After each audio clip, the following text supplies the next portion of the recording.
viewpoint from his life. Phil G, what can I say about Phil G that hasn't described in his rap sheet? He looks like a man who carries a shotgun to work. He looks like he won't kill you, he just killed 10 of your coworkers. And it'd be nice to you because you gave him a high five in the hallway last week. But enough about him. Please put your hands together for Phil G! Phil Gutierrez, my good friend.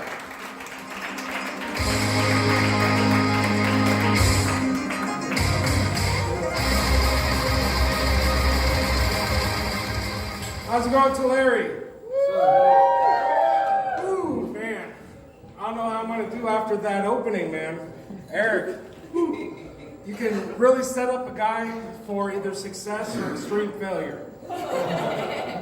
Now, the pressure to be up here is immense. I don't know if any of you have ever gone on stage and talked in front of people, but I'm going to tell you right now, a lot of people say the key to being able to talk in front of people is to imagine them in their underwear. So that's a little bit of pressure off of me. So, hey, how you doing? I'm new to Tulare. I've been living out here since April. So I came out here from West Virginia. So definite upgrade. Go back. Pay my bus ticket.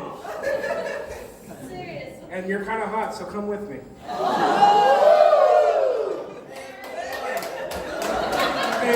There's a thing called divorce. I've done it once already.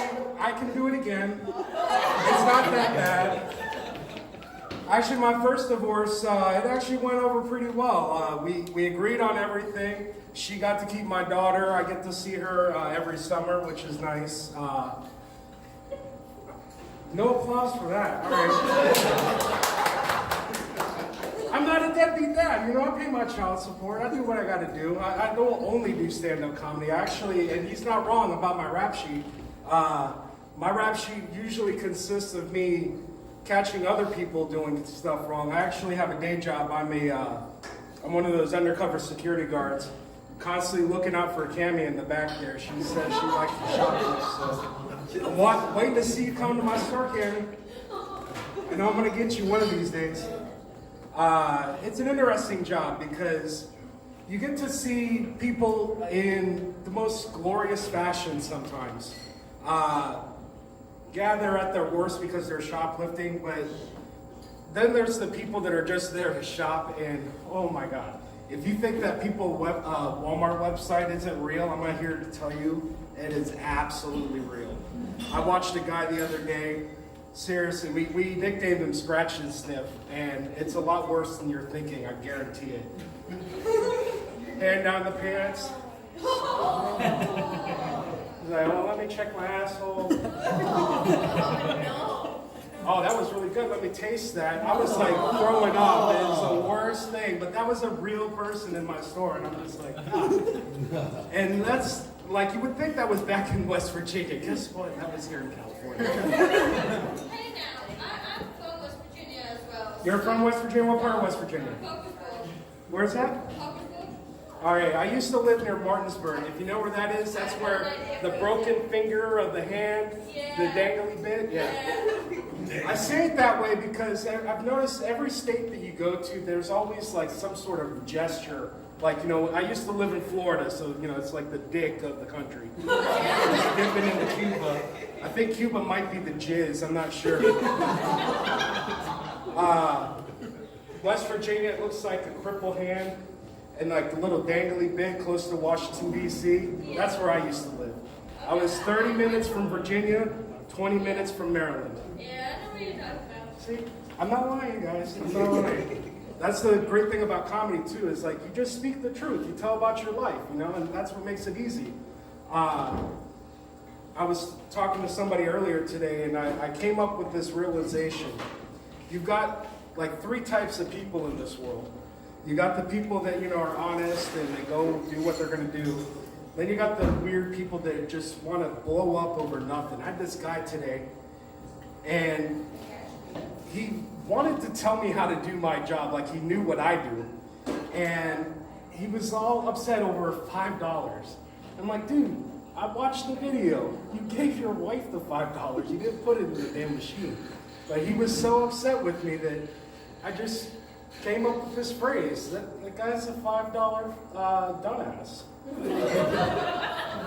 So now whenever I see anybody, if they're doing something stupid, it's a $5 dumbass. So, and then the third type of people, because I didn't forget, I almost did.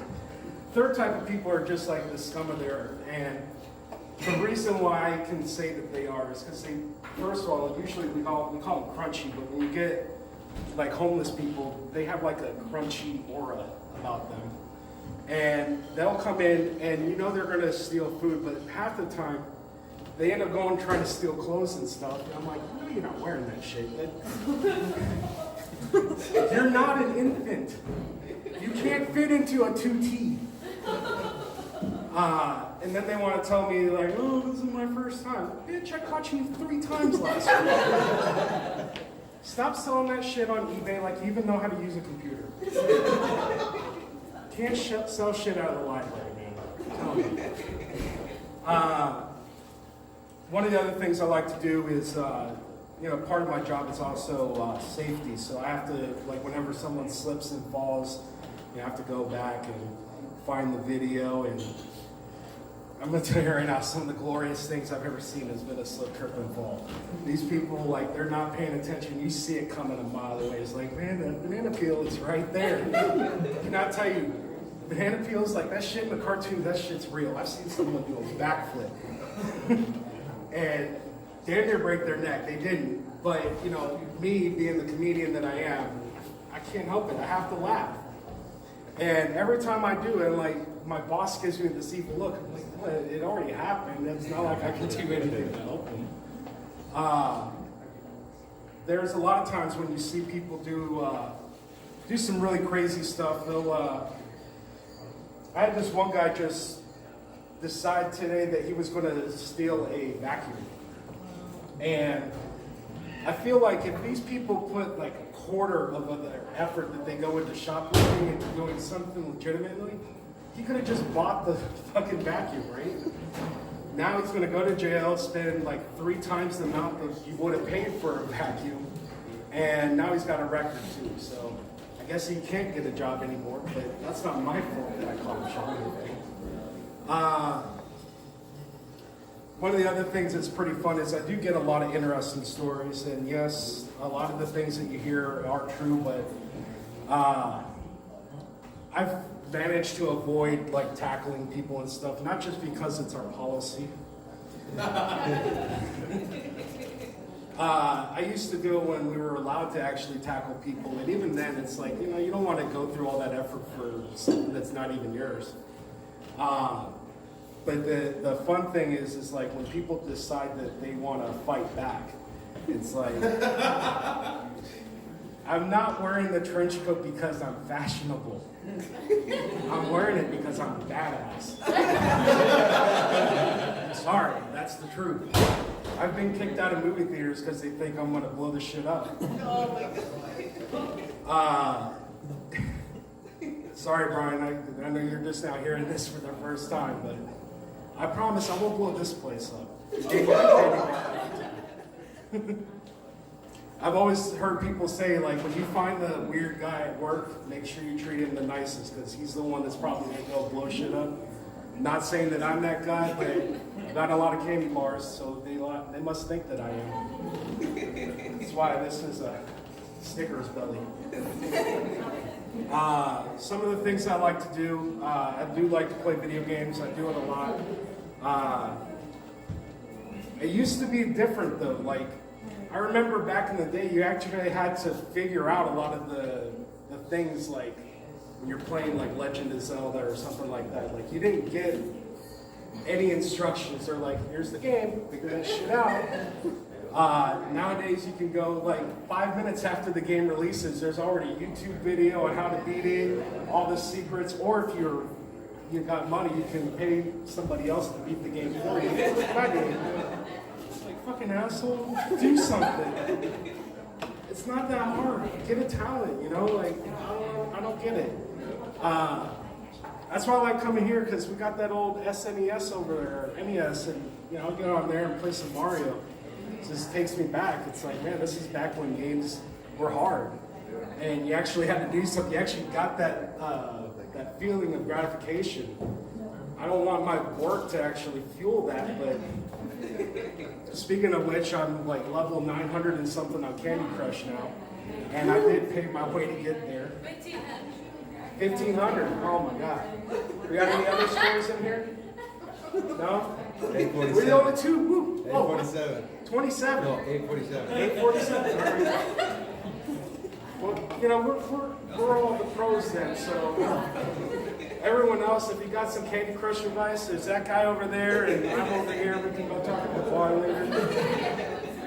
That one level, you gotta make sure you get the beans, so that way you get all. I'll tell you, it took me like 3 weeks to figure that one out. And then when I figured it out, I had paid $2 and. Some of the other things, I love roller coasters, love theme parks. Woo. My brother had his bachelor party down in Magic Mountain. And I like to tell this story because nobody believes me when I tell them this. But it was a great experience.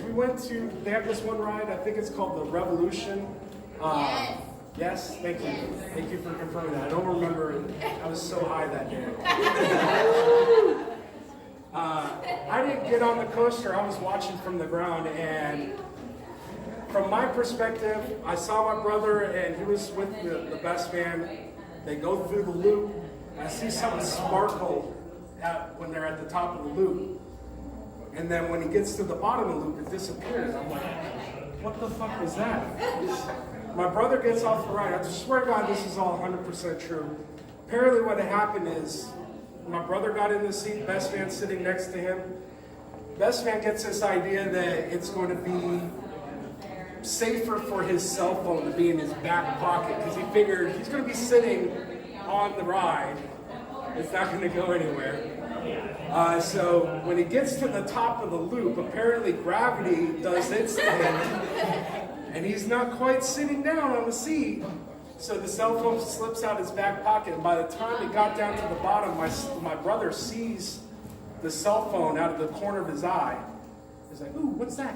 So he goes, he sees it like float away from him in slow motion, gets to the bottom, and all of a sudden it starts coming back. He's like, that's a phone. So he grabs the phone. And for the rest of the ride, he's holding it to his chest. He can't even enjoy the ride. He's just like, riding through the rest of the ride with it up against his chest. They get off the ride, and he's like, dude, I stole someone's cell phone. The best man's like, I gotta take a picture. Dude, that's my cell phone! And it was the craziest thing. Well, what made it even greater is we went to another ride, and someone actually commented that they had seen it. So we became like celebrities for a day.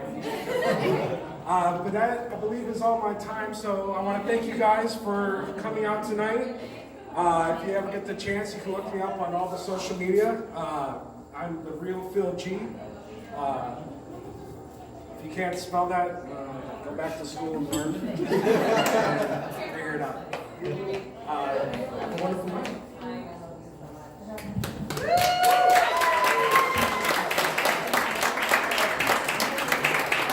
Keep it going for Phil G! Come on, Uncle Phil! Hey man, how many people you actually chased down at that place, man? Because I'm feeling like if I was shoplifting at Walmart, I think I could outrun you. I'd be like, hey, let's do it right now. I wear some basketball shorts. I don't need to outrun you. Oh, real talk. I just got to have that number quick for the cops. Oh, that's it. Just shout out my description. That's a true white guy right there. It's like, I just shout out my